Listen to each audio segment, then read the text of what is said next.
जटाजूटं गङ्गार्चितसुकृतकूटं शिरसि ते सुभाले बालेन्दुस्तवतिलकशोभां प्रतनुते विशं कण्ठे धत्ते रघुपतिविभां भस्मविभुतां खरारेर्भक्तानां सकलमविरुद्धं पशुपते।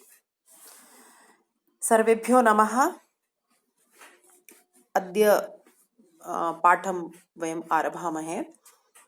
गतकक्षायां भवन्तः एतत् ज्ञातवन्तः यत् कथं व्यक्ततत्त्वानां स्वरूपं भवति, कथं च अव्यक्तस्य स्वरूपं भवति।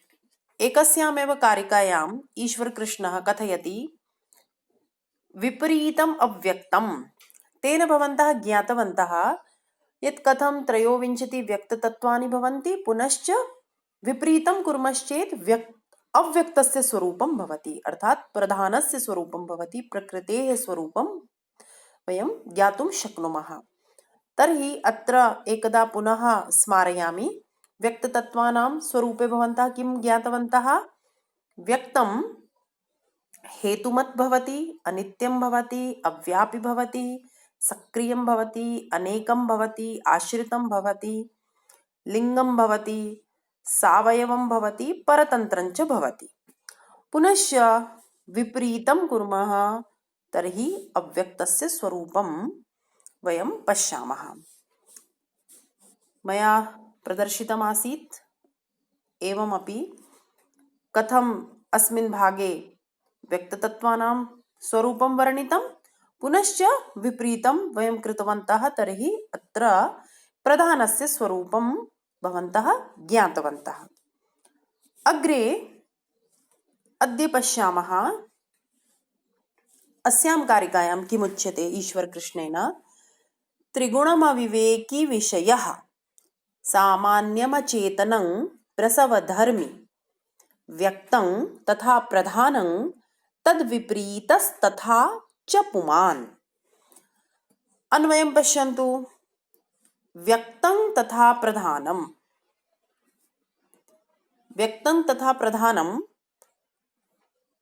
द्वयोर्मध्ये यत् समान गुणत्वं वर्तते तद् अत्र अस्यां कारिकायाम् उक्तम्।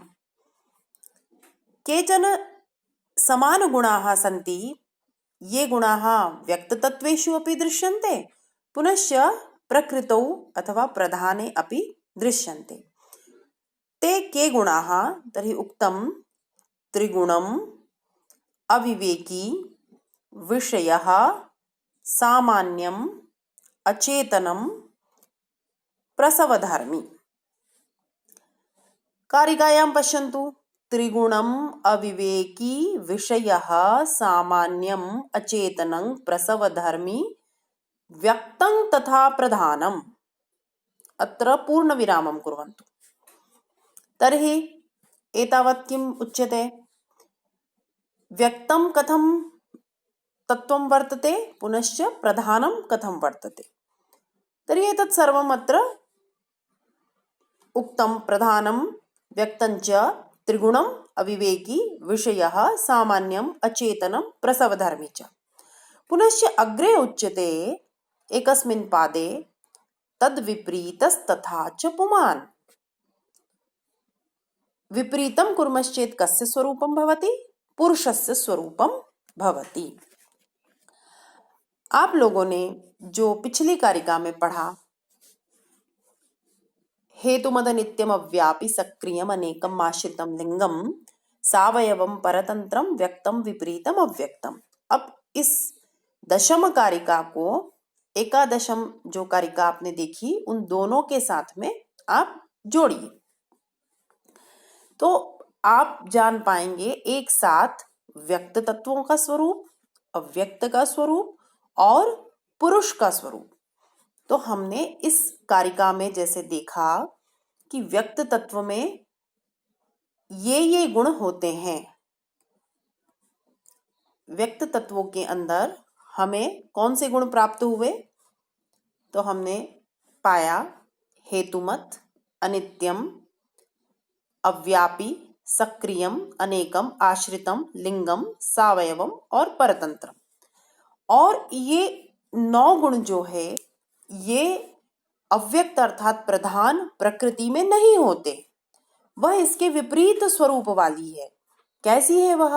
अहेतुमत है अर्थात कारण रहित है, वह नित्य है, वह व्यापी है, वह निष्क्रिय है, वह एक है, अनाश्रित है, अलिंग है, निर्वयव है और स्वतंत्र है। अब जब हम अगली कारिका को देखते हैं तो वहां स्पष्ट कहा है कि जो व्यक्त और प्रधान अर्थात अभी जिन 2 तत्वों के विषय में हम बात कर रहे थे, या हम जिन 24 तत्वों के विषय में, व्यक्त को मैंने एक कह दिया और प्रधान को एक मान लिया, तो ये 2 तत्व हो गए। लेकिन यदि व्यक्त को हम विस्तार से देखते हैं तो वहां 23 तत्वों की संज्ञा व्यक्त है, ये आप जान चुके हैं, आपको स्मरण हो चुका है। तो हमने अभी पिछली कारिका में देखा कि इन दोनों में तो अंतर है। व्यक्त तत्व में ये 9 गुण होते हैं और अव्यक्त में यह 9 गुण नहीं होते हैं, वह इसके विपरीत गुणों वाला तत्व है। लेकिन अगली कारिका में यह बताया गया है कि इन दोनों में समानता क्या है, अर्थात इस कारिका में दोनों में असमानता बताई गई है, वैषम्य बताया गया है। तो अगली कारिका में 11वीं कारिका में व्यक्तम तथा प्रधानम कहते हुए ईश्वर कृष्ण ने दोनों तत्वों में क्या समानता है उसको कहा है। तो यहाँ जब हम देखते हैं तो इन तत्वों को, इन गुणों के आधार पर इन 24 तत्वों में हम साम्य को देख पाते हैं। वे 6 तत्व हैं। वे क्या क्या हैं? तो उनके बारे में कहा, त्रिगुणम, अविवेकी, विषयः, सामान्यम, अचेतनम और प्रसवधर्मी। और जो आधी कारिका में कह दिया तद विपरीतस तथा च पुमान, उससे ईश्वर कृष्ण ने यह बता दिया कि पुरुष इनके विपरीत है। ये वाले जो 6 गुण हैं ये व्यक्त में भी है और प्रधान में भी है, अर्थात 24 तत्वों में ये 6 गुण पाए जाते हैं, लेकिन पुरुष में नहीं। पुरुष इनसे विपरीत है। कैसा है? ये तत्व त्रिगुणात्मक है, अर्थात इनमें सत्व रज तम है। तो पुरुष में ये तीनों गुण नहीं है, वह निर्गुण है। फिर बताया कि ये व्यक्त और प्रधान अर्थात ये 24 तत्व अविवेकी हैं। ये स्वयं अपने को प्रकाशित नहीं कर सकते हैं, न ये एकाकी कोई कार्य कर सकते हैं, अर्थात प्रकृति भी इन 23 तत्वों के बिना कोई कार्य संपन्न नहीं कर सकती, और ये 23 तत्व प्रकृति के मार्गदर्शन और सहयोग के बिना कोई कार्य नहीं कर सकते। इसीलिए इनकी संज्ञा है अविवेकी। इनमें स्वयं का कोई निर्णयात्मक पक्ष नहीं है, कार्यात्मक पक्ष नहीं है, अतः ये अविवेकी कहे गए। और पुरुष क्या कहा गया? विवेकी, क्योंकि उसी के वह चैतन्य स्वरूप है, उसी के विवेक से ही यह सृष्टि चल रही है। उसके बाद यह विषय होते हैं। विषय का अर्थ है ये ग्राह्य है, ये ज्ञान के विषय बनते हैं, ये भोग्य है। लेकिन पुरुष भोक्ता है, वह विषयी है, इसीलिए उसे अविषय कहा गया है। फिर ये तत्व सामान्य है और पुरुष असामान्य है, असाधारण है। ये अनेक हो सकते हैं, लेकिन यहाँ पर पुरुष तत्व के विषय में कहा है वह असामान्य है, असाधारण तत्व है। व्यक्त और प्रधान को कहा गया है अचेतन, उनका स्वयं का कोई चैतन्य तत्व नहीं है, किंतु पुरुष चैतन्य स्वरूप है। फिर प्रसव धर्मिता, ये उत्पन्न करते हैं, स्वयं से अन्य तत्वों को उत्पन्न करते हैं, इसीलिए तो सृष्टि का यह पूरा चक्र चलता रहता है। लेकिन पुरुष में ये प्रसव धर्मिता का गुण नहीं है, वह इन सब प्रपंचों से असंपृक्त रहता है, इसीलिए उसे अप्रसव धर्मा कहा गया है। तो आप देखिए कि किस तरह से 2 कारिकाओं को यदि आप अच्छे से स्मरण कर लेते हैं तो आपको पूरे 25 तत्वों का स्वरूप याद हो जाता है ना। यदि आपने पिछली कारिका को भी याद किया, हेतु मद नित्यम अव्यापी इत्यादि, और यदि त्रिगुणम अविवेकी विषयः इस कारिका को भी आपने स्मरण कर लिया, तो पूरे 25 तत्वों के संबंध में आप विस्तार से बता सकते हैं कि कौन से गुण व्यक्त में पाए जाते हैं, व्यक्त और प्रकृति में क्या समानता है, क्या असमानता है, यह बात भी आपको स्पष्ट हो जाती है। और पुरुष का स्वरूप कैसा है, तो पुरुष का स्वरूप जब हम बताते हैं तो उसमें ये 6 गुण हम बताएंगे, और जो व्यक्त और प्रधान में हमने 9 गुण देखे वे भी पुरुष में नहीं होते हैं। तो इस तरह से पुरुष का स्वरूप भी स्पष्ट हो जाता है। तर्हि एकदा अत्र भवन्तः अन्वयं दृष्टवन्तः। व्यक्तं नाम त्रयोविंशति तत्वानि, प्रधानं नाम प्रकृतिः अर्थात् अव्यक्तं, त्रिगुणं भवन्तः जानन्ति, सत्त्वरज तमोगुणाः भवन्ति। अतः प्रकृतिः कथं भवति, सुख दुःख मोहात्मिका भवति। पुनश्च अविवेकी, यत्र भेदज्ञानं न विद्यते, सम्भूयकारिता अर्थात् परस्परं मिलित्वा एव कार्यकर्तृत्वशालिता भवति। मया उक्तमेव इदानीं, प्रकृतिः एकाकिनी न किमपि कर्तुं समर्था, न तु व्यक्ततत्त्वानि तथा भवन्ति। अतः परस्परं मिलित्वा एव एतत् कार्यं सम्पादयन्ति। पुनश्च विषयः, विषयः नाम ग्राह्यः, भोग्यः, ज्ञानस्य विषयः। एतानि सर्वाणि अपि 24 तत्त्वानि भोग्याः भवन्ति, न तु भोक्तारः। भोक्तातत्त्वं तु केवलं पुरुषतत्त्वमेव वर्तते। पुनश्च एते सामान्याः, एतानि तत्त्वानि सामान्यानि, किन्तु पुरुषतत्त्वं तु असामान्यं भवति, असाधारणं भवति। अचेतनम् अत्र अर्थात् जडं चेतनात् भिन्नम् अनवभासकत्वात् आत्मानं प्रकाशयितुम् असमर्थाः। अतः पुनश्च उक्तं प्रसवधर्मिता अर्थात् परिणमनशीलत्वं। प्रसवः नाम कार्य आविर्भाव हेतुत्व रूपः। तो भवन्तः दृष्टवन्तः एव कथं प्रकृतेः महतः अहङ्कारः, पुनश्च ज्ञानेन्द्रियाणि कर्मेन्द्रियाणि एतानि सर्वाणि उत्पद्यन्ते एव। अतः तत्र प्रसवधर्मिता वर्तते। तद्विपरीतस्तथा च पुमान्। विपरीतं कुर्मश्चेत् पुरुषस्य स्वरूपं वयं ज्ञातुं शक्नुमः। तो मैं समझती हूँ आप इन दोनों कारिकाओं को बहुत अच्छे से समझ चुके होंगे। और इनमें जो शब्द हैं उनको एक बार और थोड़ा सा विस्तार से समझा दूं। तो जैसे यहाँ हमने कहा त्रिगुणम, और पुरुष को हमने कहा निर्गुणम, निर्गुणः। तो यहाँ हम देखें कि जो त्रिगुण है वो व्यक्त और अव्यक्त दोनों में प्राप्त होता है, दोनों त्रिगुणात्मक है। तीनों गुणों को आप जानते हैं, सत्व रज और तम, किंतु पुरुष इन त्रिगुणों से रहित होता है। तो अब हम एक पंक्ति में कह सकते हैं कि 24 तत्व त्रिगुणात्मक है, किंतु पुरुष निर्गुण है। और इसीलिए जो सत्व रज और तम की साम्यावस्था होती है वही प्रकृति होती है। कोई प्रकृति की परिभाषा पूछे तो आप कह सकते हैं सत्व रजस तम साम्यावस्था प्रकृति है। और इसीलिए ये पूरी प्रकृति हमें सुख दुख और मोहात्मक दिखाई देती है, अनुभूत होती है। अब जो दूसरा है अविवेकी। विवेकी कौन होता है? जो विवेचन करता हो, उचित अनुचित का जिसे ज्ञान हो, भेद का जिसे ज्ञान हो, जो पृथक होने के स्वभाव से युक्त होता है। लेकिन यह कोई भी गुण जो है हमें इन 23 तत्वों में नहीं दिखाई देते, इसीलिए हम इन्हें अविवेकी कहते हैं। और पुरुष को हम विवेकी कहते हैं।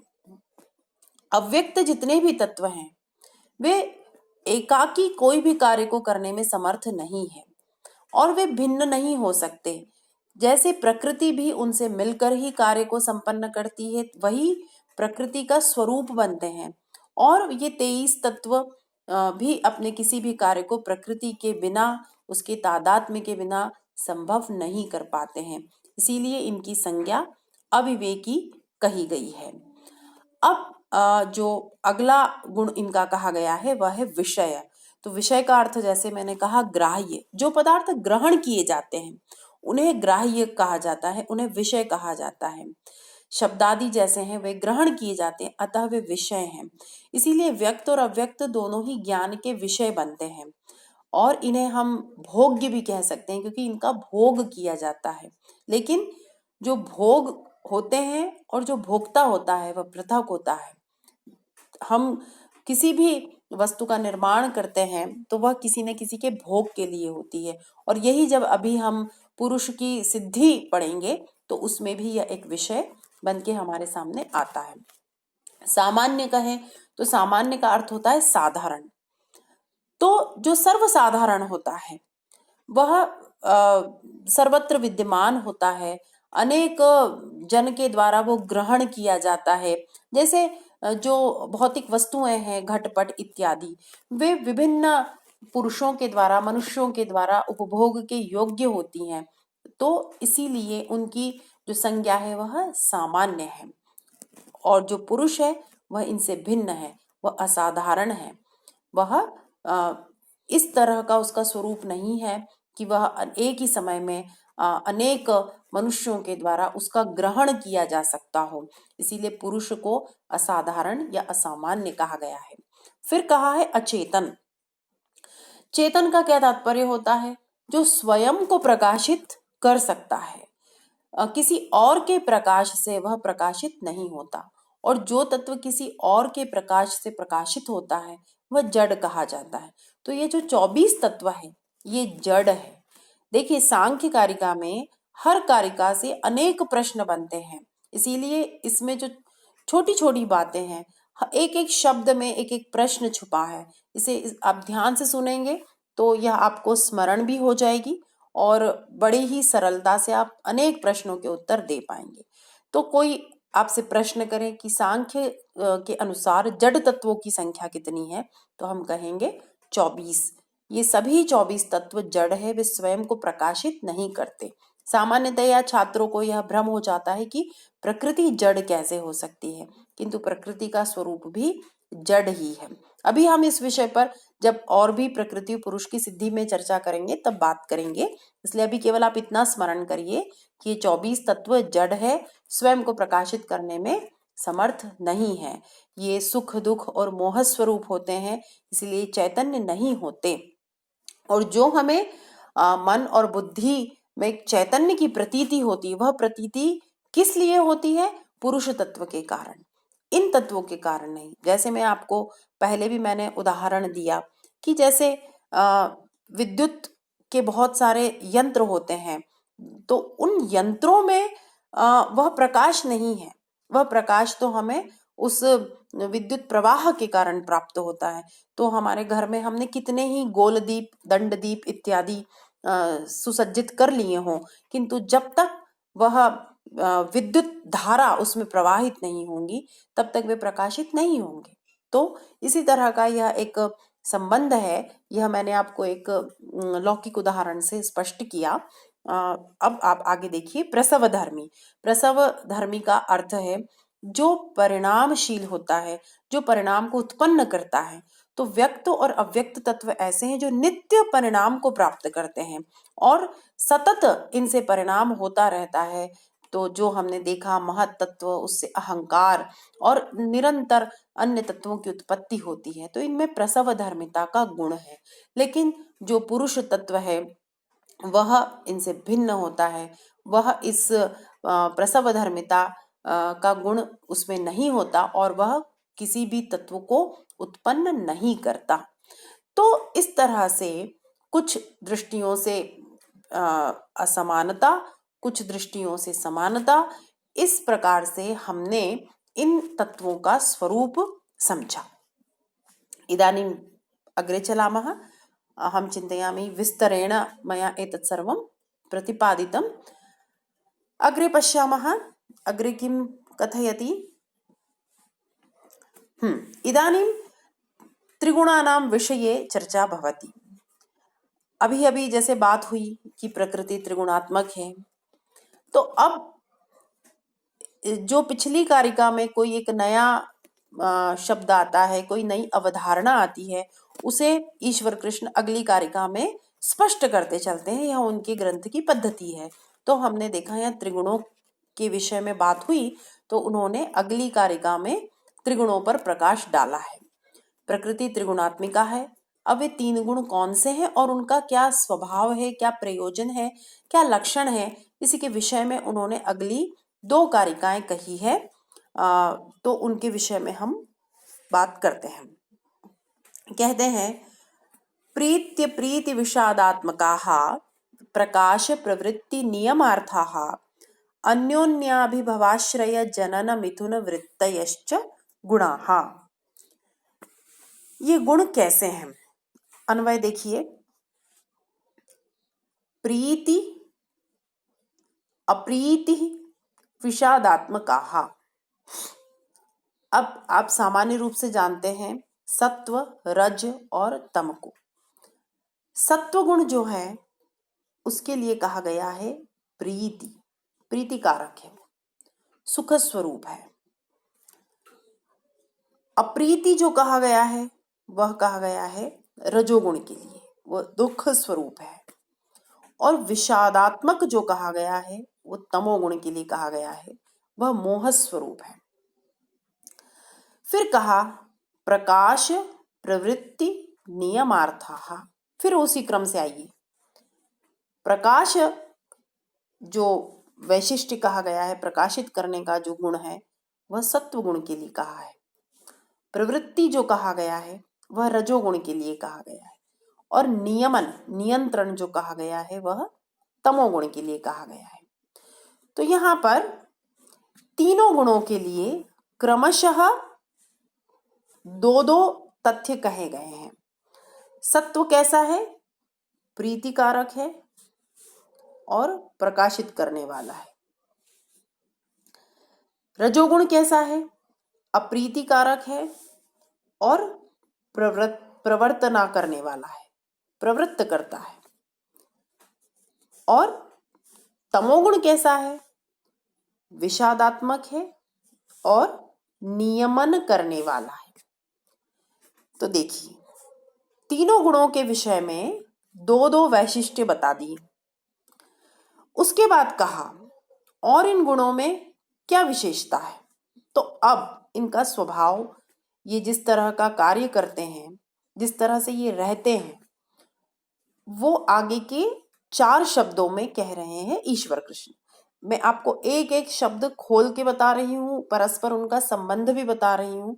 अगर आप ध्यान से यहाँ देख रहे हैं, सुन रहे हैं, तो आपको यहाँ से कोई भी उत्तर याद करने की आवश्यकता नहीं है। आपको सब चीज समझ में भी आएगी और आप यदि कारिका का स्मरण कर लेते हैं तो वो अत्यंत ही सहज हो जाएगा सब। ठीक है, तो अब देखिए आगे क्या कहते हैं कि ये कैसे हैं। अन्योन्याभिभव वृत्तयः। अब ये अन्योन्य और वृत्तयः, इन दोनों शब्दों का अन्वय हम आगे भी करते चलेंगे। तो मैंने उसको कोष्टक में बंद किया है और जो शेष शब्द कारिका में है वे मूल रूप से आपको वृहद अक्षरों में लिखे हुए दिख रहे हैं। तो देखिए ये कैसे हैं। अन्योन्य अभिभव वृत्तयः। फिर कहा आश्रय जनन मिथुन। तो इसमें जोड़ेंगे हम दोनों शब्द। ये कैसे कैसे हैं। अन्योन्य अभिभव वृत्तयः, अन्योन्य आश्रय वृत्तयः, अन्योन्य जनन वृत्तयः, अन्योन्य मिथुन वृत्तयः। अब हमें गुणों के बारे में कितनी बातें मालूम होगी। गुण कैसे हैं, तो सत्व गुण प्रीतिकारक है और प्रकाशित करने वाला है। रजोगुण कैसा है, अप्रीतिकारक है और प्रवृत्ति करने वाला है। तमोगुण कैसा है, विषादात्मक है और नियमन करने वाला है। और ये तीनों के तीनों गुण कैसे हैं, तो कहा अन्योन्य अभिभव वृत्ति है, अन्योन्य आश्रय वृत्ति है, अन्योन्य जनन वृत्ति है और अन्योन्य मिथुन वृत्ति है। तो इतने गुण हमें ज्ञात हुए इस एक कारिका में। इदानीं किंचित संस्कृतेन अर्थं पश्यन्तु। किमुक्तं। गुणाः। गुणाः नाम सत्व रज तमो गुणाः। प्रीतिः। प्रीतिः नाम सुखस्वरूपत्वं। सत्वगुणेन किं किं भवति, तर्हि आर्जव, ऋजुता, श्रद्धा, अनुकंपा, क्षमा, लज्जा, संतोष, विवेक, इत्यादयः गुणाः अस्माकं व्यक्तित्वे भवन्ति, अस्माकं जीवने भवन्ति। तर्हि एते गुणाः कस्य फलं?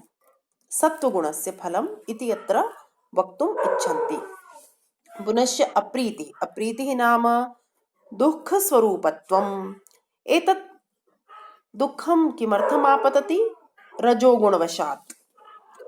रजोगुणस्य प्रभावेन किं किं भवति? के गुणाः दृश्यन्ते? तर्हि उच्यते टीकाकारेण निन्दा, द्वेष, द्रोह, मद, मात्सर्य, लोभ आदयः ये गुणाः दृश्यन्ते, एते सर्वेपि रजोगुणप्रभावात् भवन्ति।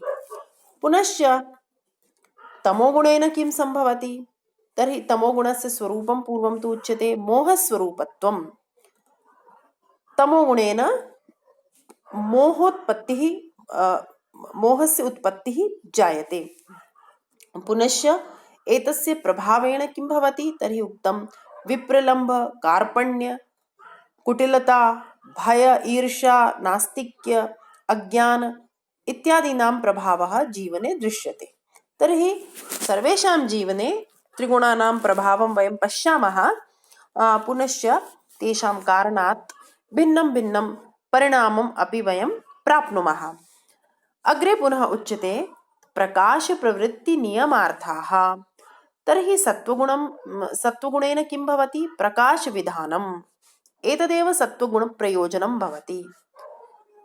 रजोगुणेन प्रवृत्तिविधानं, रजोगुणप्रयोजनम् एतदेव। पुनश्च नियमार्थाः। नियमनं कः करोति? प्रकाशनं पुनश्च प्रवर्तनं। तमोगुणः तत्र तयोः प्रतिबन्धकत्वेन तिष्ठति। प्रकाशक्रिययोः सन्निरोधः नियमनं वा तमोगुणप्रयोजनं। तमोगुणस्य कार्यमेव एतत्, यत् सत्त्वगुणस्य वा रजोगुणस्य वा तत्र कार्यं सः स्थगयति। तर्हि एवं त्रयाणामपि गुणानां विषये चर्चितं। पुनश्च अन्योन्य अभिभववृत्तयः, अर्थात् अन्यान् दुर्बलीकृत्य आत्मानं प्रकाशयति। कथं? यथा एवं स्थितिः भवति, भवन्तः पश्यन्तु, एतत् भवति, एतत् वयं वदामः न गणिते त्रिभुजम् इति वदामः। तर्हि अत्र एवं स्थितिः भवति, यथा अत्र यदि सत्त्वगुणः वर्तते तर्हि रजोगुणस्य स्थितिः अत्र भवति, तमोगुणस्य स्थितिः अत्र भवति। पुनश्च रजोगुणः एवं अग्रे सरति, पुनः सत्त्वगुणम् अपसारयितुं प्रयत्नं करोति। तथैव तमोगुणः एवं रजोगुणं पृष्ठे कर्तुं प्रयत्नं करोति। एवमेव एतेषां त्रयाणां गतिः भवति। एवमेव स्थितिर्भवति। एकस्मिन् समये कस्यचित् एकस्य गुणस्य उत्कर्षः दृश्यते जीवने, वा सम्पूर्णदिवसे वयं पश्यामः। तर्हि अनेन प्रकारेण एते अन्यान् दुर्बलीकृत्य आत्मानं प्रकाशयितुं निरन्तरं प्रयत्नरताः भवन्ति। एवम् आवश्यकमपि वर्तते। तस्मिन् विषये इतोपि वयम् अग्रे चर्चयिष्यामः। इदानीं संक्षेपेण अद्य एतत् समापयामि। पुनः कथम् एतत् सर्वं जीवने भवति, तस्य अस्माकं जीवनेन सह कीदृशः सम्बन्धः, कथं वयम् अनुभवं कुर्मः, तस्मिन् विषये अग्रे चर्चां करिष्यामि। अग्रे पश्यन्तु, अन्योन्य अभिभववृत्तयः एते भवन्ति। पुनश्च अन्योन्य आश्रयवृत्तयः अपि भवन्ति। एते पृथक् पृथक् एवं कार्यं कर्तुं न शक्नुवन्ति। अतः किमुक्तं? सहयोगित्वेन कार्यं कुर्वन्ति। तत्र अन्यान् दुर्बलीकृत्य आत्मानं प्रकाशयितुमपि प्रयत्नं कुर्वन्ति, किन्तु सहयोगिरूपेण अपि कार्यं कुर्वन्ति। अन्योन्यजननवृत्तयः मिलित्वा एव सर्वकार्यं जनकीभूताः। किमपि वयं परिणामरूपेण यत् पश्यामः, तत् त्रयाणामपि एतत् मिलित्वा एव त्रिभिः एतत् सर्वं सम्पादितं भवति। पृथक् पृथक् एवं किमपि सम्भवं न भवति। पुनश्च अन्योन्यमिथुनवृत्तयः यथा स्त्रीपुरुषवत् अन्योन्यसहचराः एते भवन्ति। पृथक् पृथक् एतेषां स्थितिः न भवति, एते सर्वदा सहैव तिष्ठन्ति। कदा? सृष्टिकाले एतेषाम् एवमेव स्थितिः भवति। तर्हि अद्य विस्तरेण अस्माभिः एतत् पठितं, किञ्चित् हिन्दीभाषायाम् एतत् सूचयामि, ततः अद्यतनं पाठं समापयामि। तो आप लोगों को, जैसे हमने पिछली कारिका में चर्चा की कि तीनों गुणों की साम्यावस्था ही प्रकृति है और यह प्रकृति त्रिगुणात्मिका है। इन त्रिगुणों के माध्यम से ही यह प्रकृति संचालित होती है और इस प्रकृति के प्रत्येक तत्व में हम इन तीनों गुणों की स्थिति देखते हैं। ये तीन गुण है सत्व, रज और तम। और इनका जो स्वभाव है वह कैसा है? तो सत्व गुण जो है वह प्रीतिकारक है, वह सुख प्रदान करता है। जो रजोगुण है वह दुख कारक होता है और तमोगुण जो है वह मोह स्वरूप होता है। और इनके कार्य भी बताएं कि ये क्रमशः क्या करते हैं? प्रकाशित करते हैं, प्रवर्तना अर्थात हमें प्रवर्तित करते हैं, क्रिया हमें किसी भी क्रिया में प्रेरित करते हैं, वह रजोगुण का कार्य होता है, और नियंत्रण भी करने का कार्य करता है तमोगुण। तो जब हम कोई ज्ञान का प्रकाश हमारे जीवन में अनुभव करते हैं या ऊर्ध्व गमन जो होता है, यह सब सत्व गुण के कारण संभव होता है। और जो हमारी प्रवृत्ति होती है किसी भी कार्य में, वह रजोगुण के कारण संभव होती है और इनका नियमन भी आवश्यक है। इसीलिए तमोगुण की उपस्थिति भी हमारे व्यक्तित्व में, हमारे जीवन में और इस सृष्टि में होती है। फिर कारिका में आगे कहा कि ये कैसे होते हैं? तो कहा अन्योन्य अभिभव वृत्ति होते हैं, अन्योन्य आश्रय वृत्ति होते हैं, अन्योन्य मिथुन वृत्ति होते हैं, अन्योन्य जनन वृत्ति होते हैं। अर्थात ये एक दूसरे को अभिभूत भी करते हैं, एक दूसरे को आश्रय भी देते हैं, एक दूसरे से मिलकर सभी कार्यों को उत्पन्न भी करते हैं। और जैसे स्त्री और पुरुष साहचर्य भाव से इस सृष्टि को संचालित करते हैं, उसी तरह ये भी त्रिगुण मिल करके समस्त इस सृष्टि के कार्य को संपन्न करते हैं। तो प्रीति शब्द से आप समझे हैं यह सुखात्मक, रजोगुण अप्रीतिकारक है अर्थात वह दुखात्मक है, तमोगुण विषादात्मक है। तो इनका फल भी क्या हुआ? सुख, दुख और मोह। एक इन जो तीनों गुणों का प्रयोजन कहा गया है वह प्रकाश, प्रवृत्ति और नियमन। इसकी जो अगली कारिका है उसमें भी इसी विषय को और विस्तार दिया गया है, उस पर हम अगली कक्षा में विमर्श करेंगे। आज अभी हम संक्षेप में केवल इन तीनों गुणों का स्वरूप और इनके प्रयोजन के विषय में हमने चर्चा की है, उसी को पूरा करती हूँ। तो आप यह समझ गए कि प्रकाशन का जो कार्य है वह सत्व गुण का है, रजोगुण का स्वभाव ही वह चंचल होता है और वह चंचल करता है, तो इसीलिए उसका कार्य है संचालन करना, प्रेरणा देना। और तमोगुण जो है वह भारी होता है, यह इनका जो स्वभाव है यह अग्रिम कारिका में भी और स्पष्ट होगा। तो भारी होने के कारण ही तमोगुण जो है वह नियमन का कार्य करता है, नियंत्रण का कार्य करता है, और ये एक दूसरे को अभिभूत करते हैं, एक दूसरे के आश्रित रहते हैं, एक दूसरे को उत्पन्न भी करते हैं और एक दूसरे के सहयोग से ही समस्त जो कार्य है उसको संपन्न करते हैं। तो इस तरह से इन तीनों गुणों का स्वरूप आपने जाना। और जैसे मैंने आपको एक आकृति बना के दिखाई त्रिभुजाकार, कि एक समय में एक गुण जो है वह उत्कर्ष की स्थिति में होता है और दूसरे जो गुण होते हैं वह परस्पर इनको दूसरे गुण को दुर्बल करके स्वयं का उत्कर्ष दिखाना चाहते हैं। तो इस तरह से ये पूरी सृष्टि चलती रहती है, हमारा जीवन जो है वह संचालित होता रहता है। केवल सत्व गुण का प्रभाव होगा वह भी संतुलन नहीं है, केवल रजोगुण का प्रभाव होगा वह भी संतुलन नहीं है, और न केवल तमोगुण। ये तीनों गुण बलाबल से पूरे कार्य को संपादित करते हैं, और यही गुण हमारी जो प्रवृत्ति है उसको भी निर्धारित करते हैं। किसी एक काल विशेष में, समय विशेष में कोई विशेष गुण तीनों में से उत्कर्ष अवस्था में होता है, और वही हमारी कभी सत्वावस्था होती है तो हम सुख की अनुभूति करते हैं, वह सुखावस्था होती है। और जब रजोगुण का प्रभाव हम अपने जीवन में देखते हैं तो हम दुख की अनुभूति करते हैं, और कभी कभी हम मोह में पड़ जाते हैं तो हम विषाद की अनुभूति करते हैं। जैसे कि अर्जुन कुरुक्षेत्र में विषाद की अवस्था में है।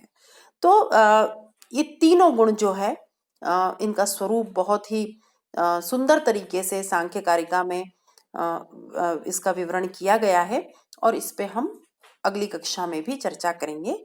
तो आज की कक्षा को हम यहीं समाप्त करते हैं। धन्यवाद।